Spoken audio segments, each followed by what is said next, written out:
नमस्कार, अपना उत्तराखंड में आप सभी का स्वागत है। मैं हूं नीलू। लेकिन खबरें उत्तराखंड की शुरू करने से पहले लखनऊ लिए चलते हैं। एसपी अध्यक्ष अखिलेश यादव ने पीसी की, जिसमें एसपी में शामिल हुए हैं कई नेता। जितेंद्र निषाद एसपी में शामिल हुए हैं, सुशील चंद्र साहनी एसपी में शामिल हुए हैं, वहीं पूर्व बीएसपी प्रत्याशी बेचन निषाद भी एसपी में शामिल हुए हैं।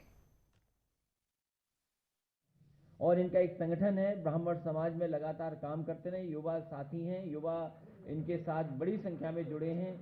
इनके साथ कई जिलों के इनके संगठन के पदाधिकारी हैं। उन सबको भी आज समाजवादी पार्टी में मैं स्वागत करता हूं, बधाई देता हूं, आज समाजवादी पार्टी में शामिल हो गए।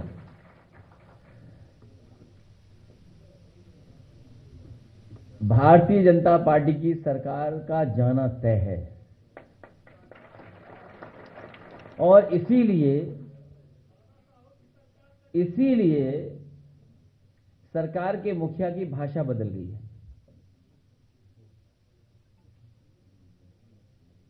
इनकी भाषा इसीलिए बदल गई है क्योंकि उत्तर प्रदेश की जनता बदलाव चाहती है, खुशहाली चाहती है। जिस तरीके से काम समाजवादी सरकार में हो रहे थे, उन कामों को दोबारा चाहती है।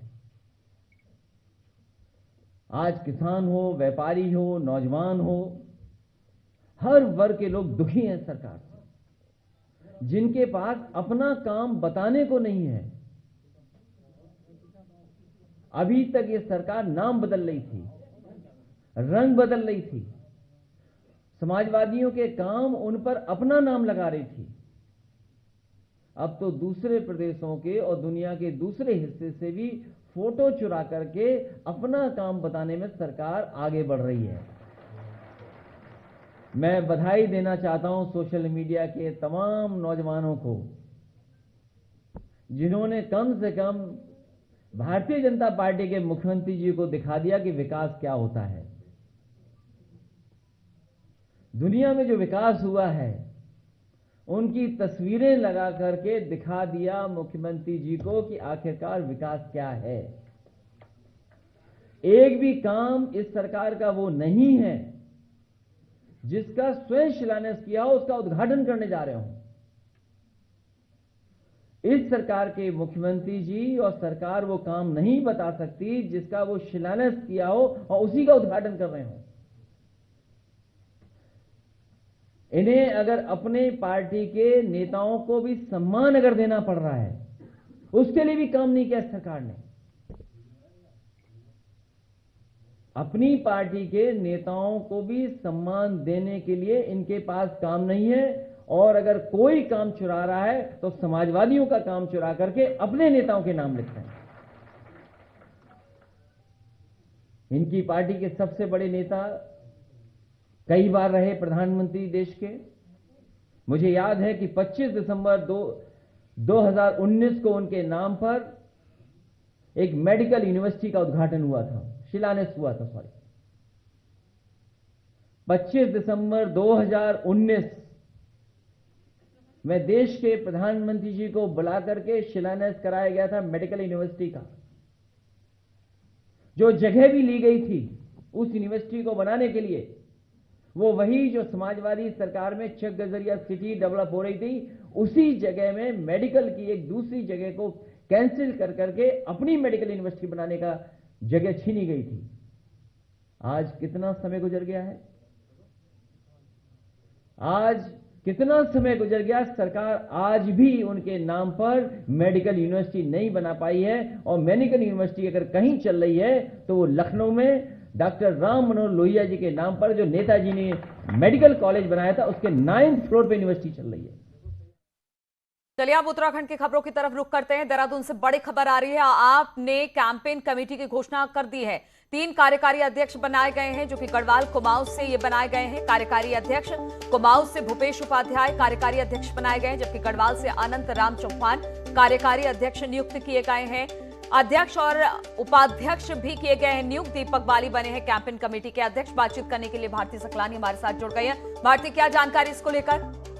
देखिए, पूरी तरह से चुनावी मोड में आम आदमी पार्टी उतर गई है और आज बड़े फैसले यहां पर आम आदमी पार्टी की तरफ से लिए गए हैं। एक, विधानसभा चुनाव कैंपेन कमेटी की घोषणा कर दी गई है। जो अध्यक्ष रहे हैं एसएस कलेर, 3 साल तक प्रदेश अध्यक्ष के पद पर जो कार्य करते रहे हैं, उन्होंने भी अपना इस्तीफा यहां पर पार्टी को दे दिया है और इस बात की जानकारी उन्होंने खुद दी है कि वो खटीमा विधानसभा सीट से चुनाव लड़ना चाहते हैं, इसलिए वो अब अध्यक्ष पद की जिम्मेदारी नहीं संभाल सकते हैं और वो खटीमा में ही पूरा फोकस करेंगे, क्योंकि खटीमा एक हॉट सीट यहाँ पर बन गई है नीलू, ये हम सभी जानते हैं, क्योंकि सीएम पुष्कर सिंह धामी जो है वो खटीमा विधानसभा से आते हैं और इसलिए वहां से चुनाव लड़ने के लिए एसएस कलेर जो है वो पूरा दमखम यहाँ पर जता रहे हैं और इसलिए उन्होंने पार्टी के प्रदेश अध्यक्ष पद से हटने की यहाँ पर उन्होंने ये इच्छा जाहिर की थी और उसको मान लिया गया है राष्ट्रीय संयोजक अरविंद केजरीवाल की तरफ से आम आदमी पार्टी के। और अब जो है पूरी तरह से ये कहा जा सकता है कि गढ़वाल कुमाऊं तराई के 3 कार्यकारी जो अध्यक्ष है वो जिम्मेदारी यहाँ पर संभालेंगे और ये बड़ा फैसला यहाँ पर आम आदमी पार्टी की तरफ से आज किया बहुत बहुत गया। शुक्रिया आपका जानकारी देने के लिए। और मुख्यमंत्री पुष्कर सिंह धामी ने आज ऋषिकेश पहुंचकर प्रधानमंत्री मोदी के dream project Rishikesh Karnaprayag rail line project के निर्माण की प्रगति रिपोर्ट जानी और अधिकारियों से विचार विमर्श कर राज्य सरकार द्वारा हर संभव सहायता का आश्वासन दिया। मुख्यमंत्री धामी रेल निगम के कार्यों से संतुष्ट नजर आए और पहाड़ पर रेल के सपने को हर पहाड़ी व्यक्ति के लिए सौगात बताया।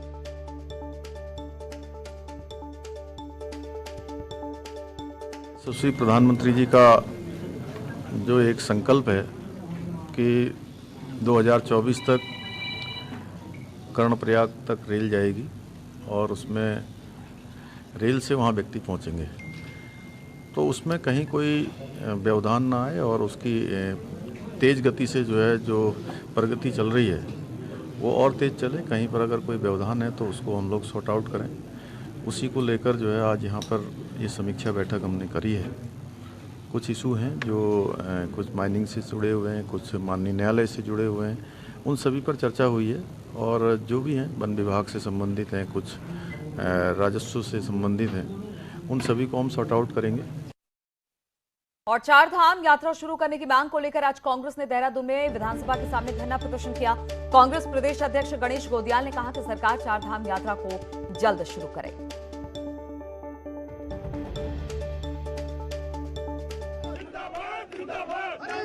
तो विधानसभा के सामने कांग्रेस का प्रदर्शन था। 4 धाम यात्रा को जल्द शुरू करने की इनकी मांग थी। इसी को लेकर सड़क खाली कर दें, कृपया सड़क खाली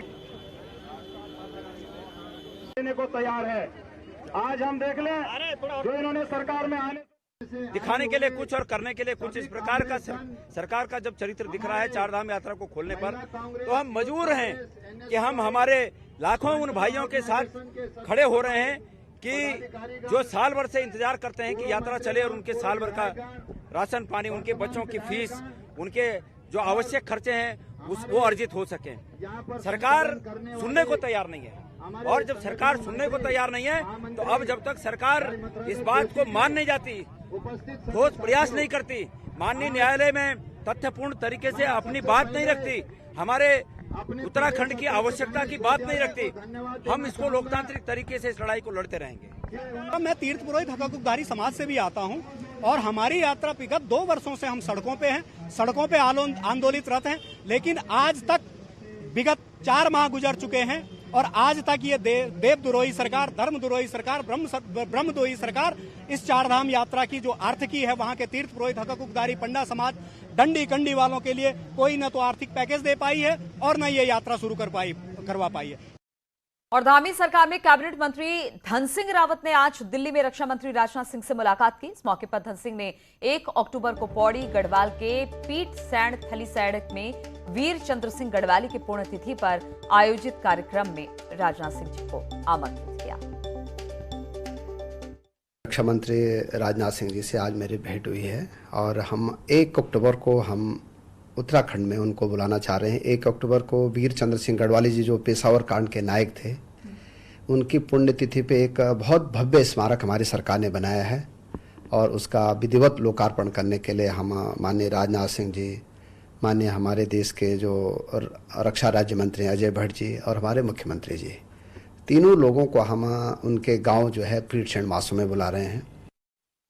और उत्तराखंड के कैबिनेट मंत्री धन सिंह रावत ने न्यूज 18 से बात करते हुए कहा कि कांग्रेस में बहुत से नेता हैं जो घुटन महसूस कर रहे हैं क्योंकि कांग्रेस में डिक्टेटरशिप चलती है। धन सिंह ने कहा कि बीजेपी में आने वाले हर नेता का स्वागत है। किशोर उपाध्याय जी कांग्रेस के प्रदेश अध्यक्ष रहे हैं, वो विधायक रहे हैं, वो कांग्रेस के बड़े नेता हैं। अब ये तो उनकी हिम्मत है कि उन्होंने बता दिया है कि मैं पार्टी ने मुझे 17 बार छला है, लेकिन ऐसे हजारों लोग कांग्रेस में हैं जिनकी कि कांग्रेस में जो है बड़ी घुटन में जी रहे हैं और इसलिए आपने देखा होगा कि बड़ी छटपटाहट के कारण वो पार्टी को ज्वाइन कर रहे हैं। मैं ज़रूर कहूँगा कि कांग्रेस की इंटरनल स्थिति बहुत ख़राब है और आपने देखा होगा कि उनके बड़े बड़े नेता सब उनको छोड़ के जा रहे हैं क्योंकि वहाँ लोकतंत्र तो है नहीं, वहाँ एक डिक्टेटरशिप से काम किया जाता है। हमारी पार्टी में लोकतंत्र है। और उत्तराखंड कांग्रेस के वरिष्ठ नेता किशोर उपाध्याय ने न्यूज 18 से खास बातचीत में बताया कि कांग्रेस नेता जब भी दिल्ली आते हैं तो पार्टी के वरिष्ठ नेताओं से मिलने का समय मांगते हैं। बीजेपी में जाने की अटकलों पर उन्होंने कहा कि इसका जवाब अटकलें लगाने वाले ही दे सकते हैं। उन्होंने कहा कि पार्टी से नाराज हैं और 17 बार उनकी अनदेखी हो चुकी है। ये आप लोगों ने कहा कि आप नाराज हैं, मैंने कहा भाई नाराज हुआ जाता है परिवार में, संगठन में। मैंने ये कहा, मैंने ये भी नहीं कहा कि मैंने सोनिया जी से समय मांगा है। निश्चित रूप से अगर दिल्ली आ रहे हैं तो सोनिया जी हमारी सर्वोच्च नेता हैं और उन्होंने हमको उंगली पकड़ करके आगे बढ़ाया है, तो अगर उनसे मुलाकात भी होगी तो ये मेरा सौभाग्य। नहीं, मैं दिल्ली में तो अपने कुछ व्यक्तिगत कार्य से आया था और इस समय तो मैं अपने टिहरी और उत्तराखंड के सरोकारों को लेकर के मैं ज़्यादा समय टिहरी में बिता रहा हूँ। मैं कोई मीटिंग के हिसाब से नहीं आया, ना मुझे मीटिंग की कोई जानकारी है। लगता है कि 17 बार जो है वो किशोर उपाध्याय की अनदेखी हुई है। अब ये मेरा विचार है, हो सकता है पार्टी का उसमें दूसरा विचार हो। और मैं प्रीतम सिंह जी और हमने बहुत लंबे समय से, बल्कि मैंने तो और उनके पिताजी के साथ हम लोगों ने काम किया है, मैं उनका आभारी हूँ। जिन्होंने अटकलें लगाई हैं उसका जवाब तो अटकलें लगाने वाले दे सकते हैं। क्या मैंने कभी कहा कि मैं जो है वो कांग्रेस छोड़ रहा हूँ? क्या मैंने कभी कहा कि मैं भाजपा में जा रहा हूँ? और रुकेंगे यहाँ पर छोटे से ब्रेक के लिए, फौरन हाजिर होते हैं।